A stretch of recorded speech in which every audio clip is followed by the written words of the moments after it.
সাম্য মানবিক বাংলাদেশ বিনির্মাণের লক্ষ্যে পঞ্চগড়ে কর্মী সভা করেছে ছাত্রদল। পঞ্চগড় পৌর এলাকার ৫ নং ওয়ার্ড ছাত্রদলের আয়োজনে শুক্রবার ২২ নভেম্বর রাতে পঞ্চগড় শহরের নুরুন আলা নূর কামিল মাদ্রাসা মাঠে কর্মী সভাটি অনুষ্ঠিত হয়। পঞ্চগড় পৌর ছাত্রদলের সিনিয়র যুগ্ম আহ্বায়ক নূর ইসলাম ডাবলুর সভাপতিত্বে ও জেলা ছাত্রদলের সাবেক পরিবেশ ও জলবায়ু বিষয়ক সম্পাদক সাইয়েদ শান্তর সঞ্চালনায় প্রধান অতিথির বক্তব্য রাখেন পঞ্চগড় জেলা ছাত্রদলের সভাপতি তারেকুজ্জামান তারেক। প্রধান বক্তা ছিলেন জেলা ছাত্রদলের সাধারণ সম্পাদক মোহাম্মদ রুকনুজ্জামান জাপান।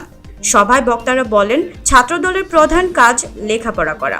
পাঠ্য বইয়ের পাশাপাশি বিএনপির প্রতিষ্ঠাতা শহীদ রাষ্ট্রপতি জিয়াউর রহমান, দেশনেত্রী বেগম খালেদা জিয়া, বিএনপির ভারপ্রাপ্ত চেয়ারম্যান তারেক রহমান সহ বিএনপির ইতিহাসগুলো পড়া এবং জানা। ছাত্রদলের উদ্দেশ্যে তারা বলেন, আগামী বাংলাদেশকে আপনারাই নেতৃত্ব দিবেন, অতএব আপনাদের উচিত সঠিক ইতিহাস জানা। তারা বলেন, সাম্য ও মানবিক বাংলাদেশ গড়ে তুলতে আমাদের জাতি, ধর্ম, বর্ণ নির্বিশেষে কাজ করতে হবে। আমাদের সকলকে পরিবর্তন হতে হবে।